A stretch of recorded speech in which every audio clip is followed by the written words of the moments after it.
Okay, I'm working on my turkey feet knife. There's a blade I got for one of them. And this is a piece of that coral. I think I showed you in the video about the coral. And that's all percussion work. Coral is, if you got a good grade of coral, it's probably one of the easiest type stone in that. You can blink your eyes and coral do what you want it to, it seems like. Coral just absolutely amazes me. But as I said in the video, I'm putting a bunch of videos together, and I'm can't remember if the one I'm putting together has coral in it. But the title of this one is making a turkey foot knife, and I've got my walnut cap glued on. I got it drying. Got my turkey foot sitting there drying. It'll be dry enough tomorrow, and I'll show you how I put it on there and how I wrapped it and halved it.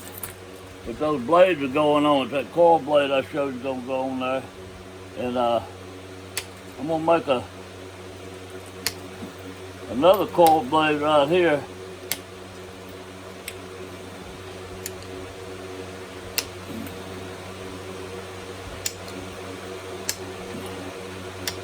One of the main key ingredients to coral, having great coral in that, is temperature, getting the heat treated right. Coral is real tough. It takes so many different degrees of temperature, different types of coral, different colors, different hardness. Some of it's grainy.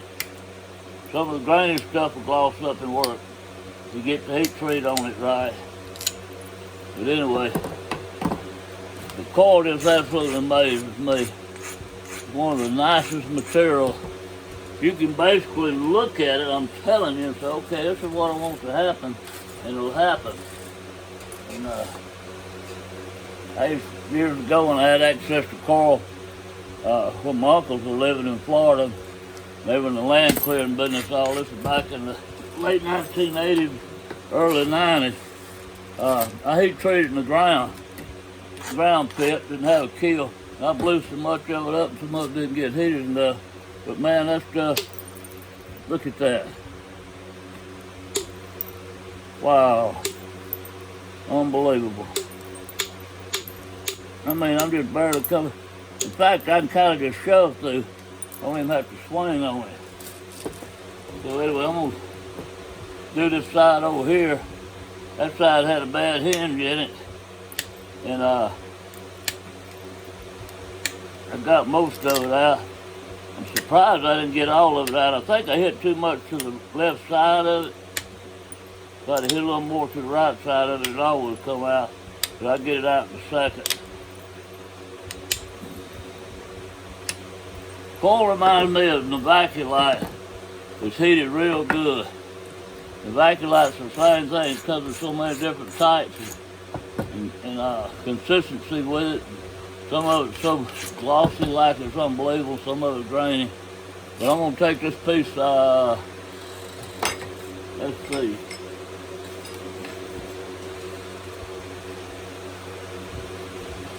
We're going to take this piece off right through here. Anyway, this pen, I got it marked, so. And show you what I'm talking about. Look at that. That went all the way to the other side and I barely tapped it. I think coral is one of the best kept rock secrets around, I'm just telling you.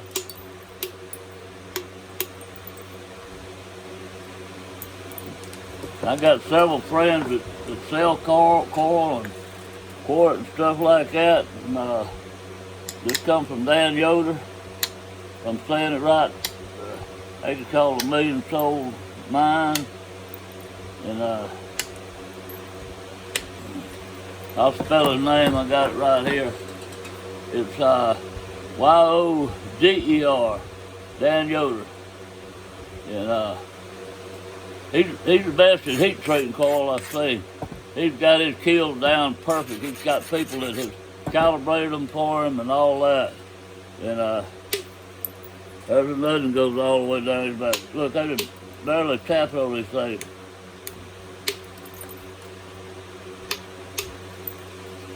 Ryan down around Orlando was the first person I probably ever bought coil from, and got to be friends with him. His name's Chattison.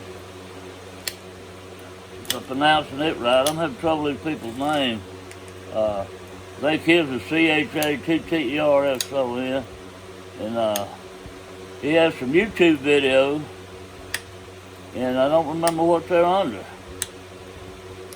But I don't remember the name of them. And I've looked at them, but so many out there. I don't know if it's just flint knife and coil or what it's under. But I buy a lot of solid coil from here, and I saw it myself. And I like to saw it in slabs. Now these were big old chunks right here. This was not sawed. This was already heat treated. And but Ryan, heat treats his too. He'll sell it heat treated the way you want it. But his coil is not the same type. Like I say, there's different types of coil, and I like it all. I like every bit of it. And as I said in one of my previous videos, I cored in the Vaculite. I had trouble access to a hole in the Vaculite 4 years ago. Backhoe, jackhammer, air compressor, you name it, I had it. And I cored in the Vaculite for years. I was one of the first people ever selling the Vaculite. And I took on a partner when we were coring it later on. When we got to coring, I took on a partner. And what we found out, the Vaculite covers 999 million grades too. I'm just joking, but boy, it covers a lot of different grades. And one of the things we found out about the Vaculite, I like it better than the city, and so do our coil. I like coil better than the city. But in the Vaculite, if you get in trouble, you got a hinge or something, it just about corrects itself. If it's heat treated right. Heat treated is the key to all of it. Now I'm telling you, we found out that some of the Vaculite we heat treated 650 degrees, and some of it I would take up to 850 and 900. Some of it had color in it. It was real grainy, looked like sand, but had pretty color phases in it. Some of it was black. Black didn't take a lot of heat. If I remember right, I hadn't heat treated in a year. But then we had the coarse one. Then we had the translucent, and it was super thin, man. And this reminds me of the Vaculite. But I think it's pretty in the Vaculite because of the bright colors that come there.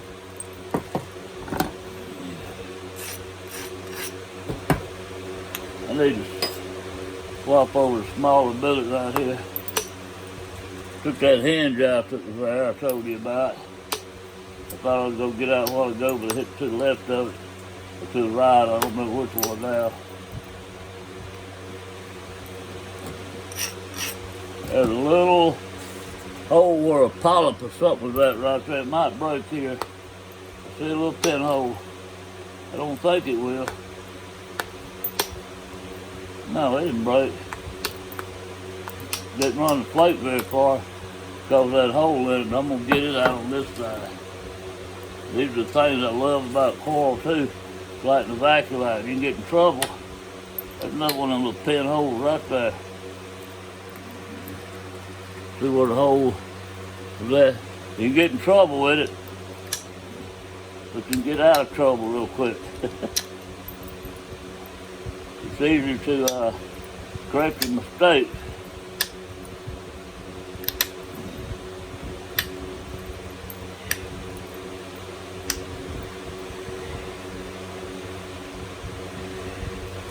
Alright, we're going to see what we can do. Now what I'm going to do on these, I'm going to hit back this way. Come here like this. Start running plates this way.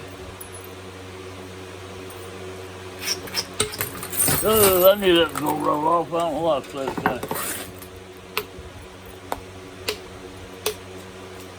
There we go. Come out and took all that out right there. Just about every bit of it. Then come across the back side and get it all out. I think I'm gonna thin this base. This is where I might break it. Because it's real thin in the middle. I'm gonna try to run some fluting like float down the base of this thing. And the side that's facing me right now got kind of like a medium ridge running down it.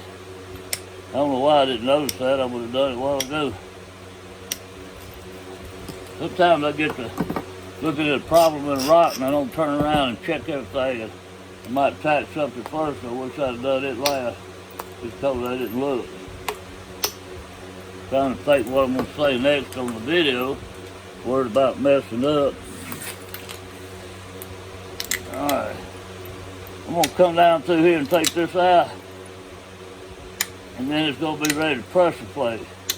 I'll probably run some, I don't know, bleach plates on it like I did on the white when I was showing you. They show up good on the coil. Real good.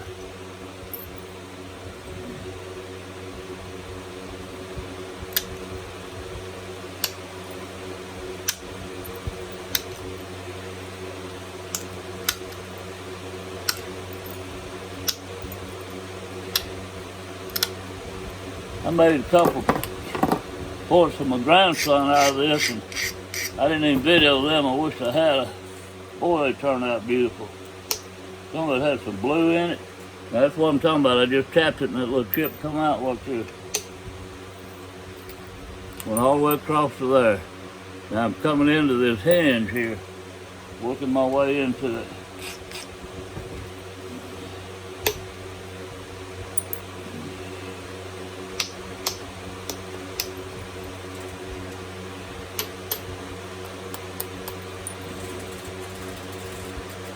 Okay, I don't have enough convexity to get it out.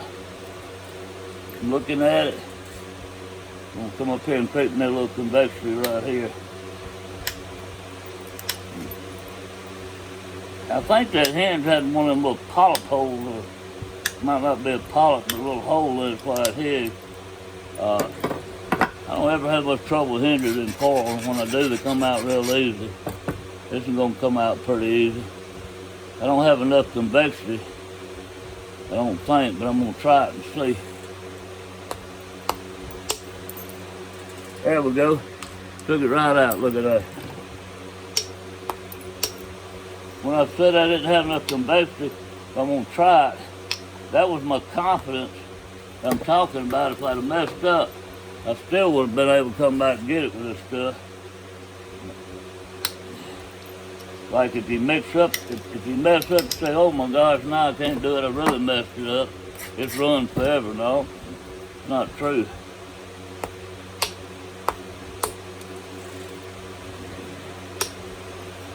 Making this base real thin.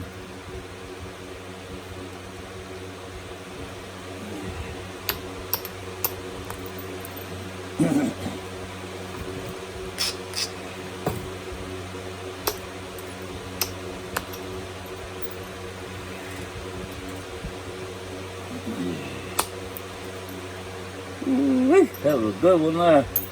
Alright, now this is lopsided. This side's pretty flat, a little high right here. And this side is like this, but that's fine. I'm gonna pressure plate all this. What I'm gonna do is I'm gonna turn this edge up this way. I'm gonna run my plates like this, and that'll flatten that out. And by doing that, it built some convexity on this side, and I'll come back and do it.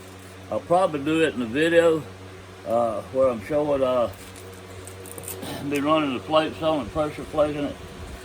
I hate doing pressure flaking videos.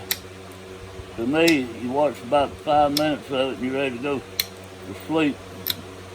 It's the same thing over and over and over. With this, you're changing edges and trying to correct problems and trying to see stuff. You got a high and low edge. Just a lot of difference watching pressure flaking. To me, it is.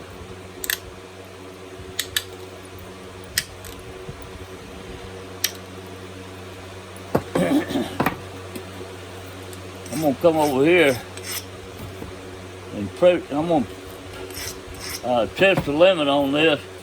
I want to see how thin I can get it by doing percussion. I'll quit right there. I mean, I can thin it like I'll get out pressure flaking. I'm gonna try it with percussion.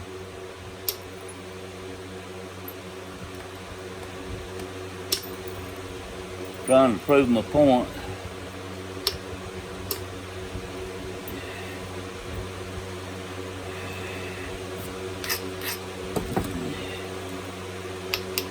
That's where that pinhole was in the top I showed you a while ago. I went and showed you that pinhole. It's right there. I gotta work around it. Definitely don't want to hit where it's at.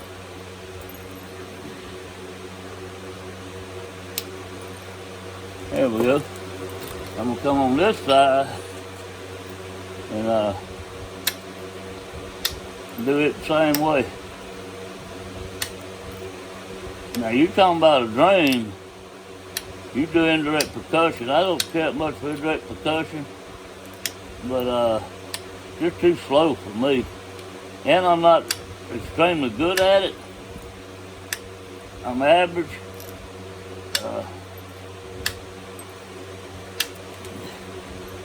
I had the privilege of watching, I think, the first man that ever did it back in the late 80s, early 90s. His name was Ted Frank. And the tip of his copper was like a screwdriver. And he did it different from the way they're doing it nowadays. Jason Newman's the best I've ever seen at it. But he would put it like this and put the flat edge right here and hit it. Lay it on his lap like that. And boy, he did a tremendous job doing it like that. He could make some fine stuff. But naturally, all those smart nappers, and they got me in on it. I was a baby among the bunch, and I ain't gonna name them, but a lot of them are dead now. They would laugh at him and tell him that was cheating. But he had arthritis real bad. Ted was a carpenter, and he got arthritis in his wrist real bad, and it hurt him so bad the pressure flake. And I'm starting to have the same issues, starting to understand what he's going through. Now, I might have gout, I don't know. I really need to get it checked because it's real painful, whatever it is. And maybe Almighty can help me. But if you'll see the difference in this knuckle and this knuckle, it's got a knot coming out under here, and boy, I can't hardly touch it, I can't bend it, and that's what I wrap around my pressure flaker. Will arthritis get beside your joints or just stay in your joints? So this is coming up past my joint, but not right there is. I mean, it hurts all the time.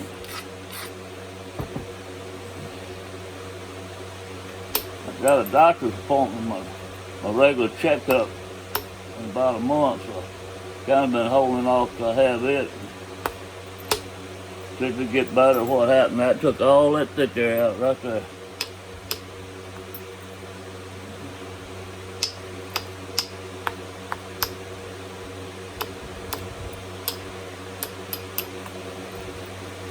It's gonna make the prettiest little old teeny tiny eye. Look how flat that side is. Now this side has got convection. But anyway, that's not thin at all. If it was a little bit wider, I could probably, I know I could make it thin. But that's my story on my coil, and I'm sticking to it. And here's a piece right here. Then I think I'm gonna make I don't know if I'm gonna wrap a handle out of vines or yucca cordage or elm. Hadn't decided yet what I'm gonna do with this. I'm gonna make something out of it, but I'm gonna thin it a lot more. It's already pretty thin. But this thing was thick, thick, thick. All this stuff was thick when I got it. The big old thick chunks like that, man. There's one down fixing to work down.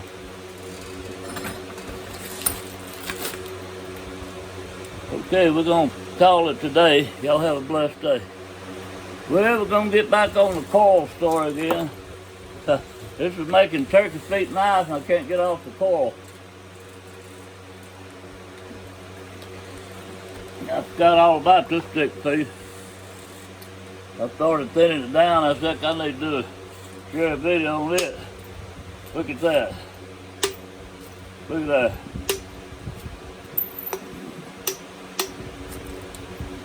I like it when you just push down like that and the rock will break. To me, it's first class stuff when it does that. I'm gonna come on this side over here and turn the continuous platform up over here.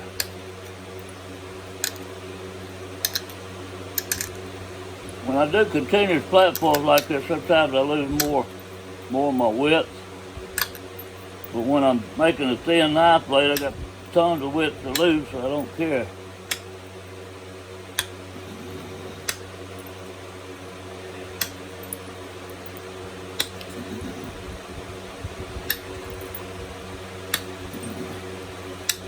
I like this white, as good as any of it, as far as the flaking goes.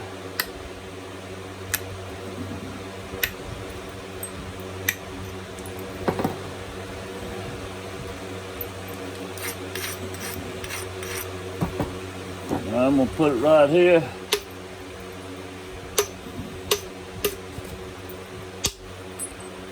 Woo! Major plate removal.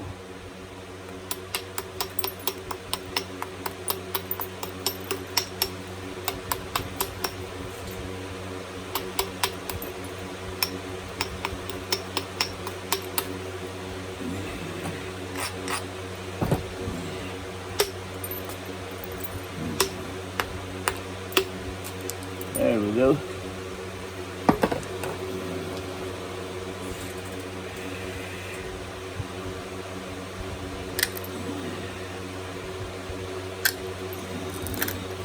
I think when this piece was spalled off the nodule of coil, it had a percussion bulb in the side here.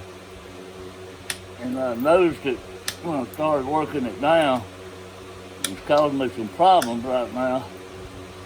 And I'm not going to say, hate to say problems because of the coil.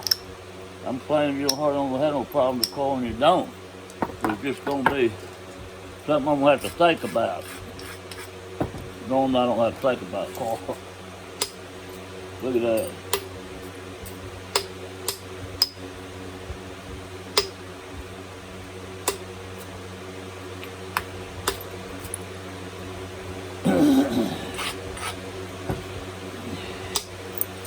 Wow.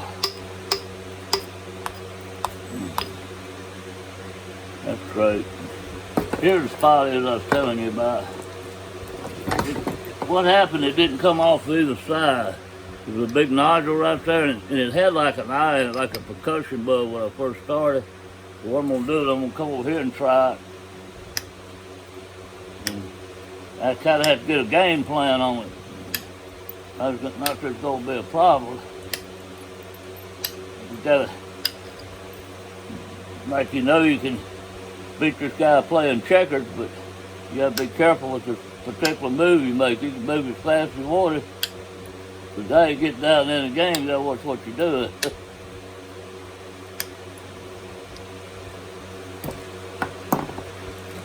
That's when my grandfather used to say, "Go ahead, go kids, get out of here. I can't think, y'all bother me. Playing checkers, get out of here." All right, let's see what happens. It's gone. This is why I love coral. This is why I love coral. It's gone. Right here, it takes a little bitty bopper. One or two little bitty bopper challenges. Look at that. Pressure plating is all it needs now. It's pressure plating. Well, I see some stuff I can do. I won't have to pressure plate as hard if I do it. Like right there. And right there. Okay. There's another coil. Alright. Here's some colored stuff. We're gonna knock a spot out it. See how nice it works.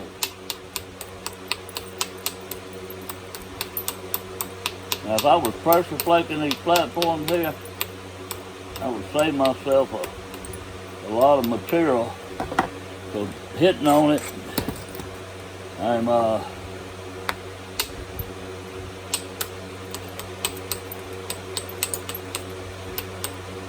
can't control my hitting, sometimes I go in too deep. See what we can do.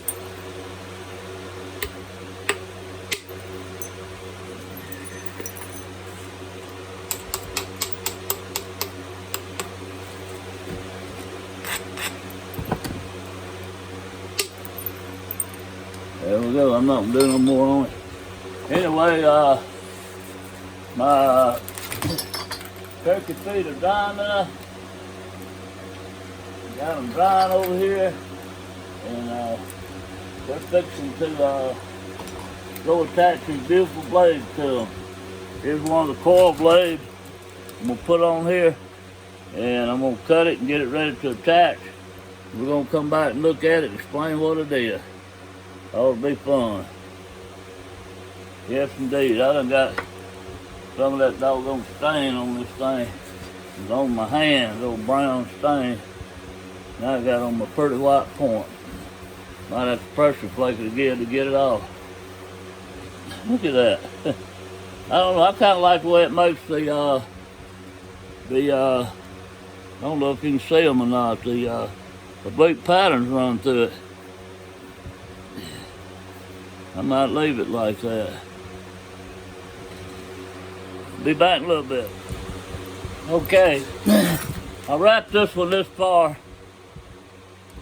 because it's all the same. It won't take all that time up wrapping it. I got glue on there. I got white glue.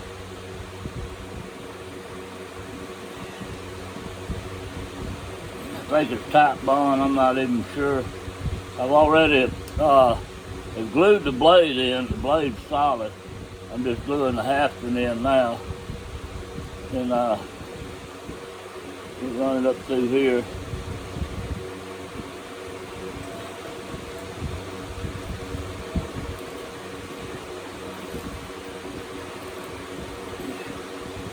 Well, I just knew that little string's gonna be strong enough to pull that through. Then pull this one through with it. I thought it was pretty strong enough. This one here is made out of bark off of a slippery elm tree, and this one is the yucca, off the yucca plant. And heck, I might not be able to do nothing. I can't find nothing to. I had it. And that's aggravating. Oh, where? Here, use this. This will pull it through. I guarantee this here will pull it through. That's a piece of rawhide there. That'll get it through. Alright. Oh yeah, let's go get it through. Now I'm gonna stick this up in here like this. All y'all have seen this knot. This is just a little simple deal. Put it right there, then you grab this rawhide and just go pull it through like that. Then I tighten it up, come around and pull on it, get it good and tight. Take my scissors and whack it off.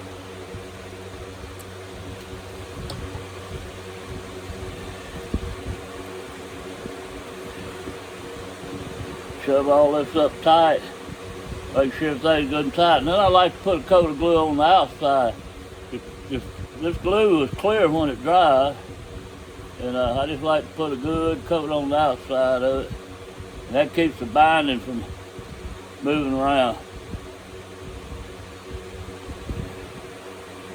Take my finger and smooth it in. If you're working white glue and it ever starts rolling up on you, you stick your finger in the water like that, it'll liquefy it real fast and it'll quit rolling up on you. boy, you can really work it in there tight like that. But anyway, this one's ready. All I got to do is varnish and polish this, and we'll do the thing on it. Here's the other one. Got the yucca bark, I mean not the yucca, the slippery elm bark on it. The one I just did got the yucca. I'm gonna tie all this in together in one video. Here's the 2 turkey leg knives. This is a cord from the slippery elm. That's from the yucca leaf. Got a walnut cap for a handle. And I hope you enjoyed the process of making them.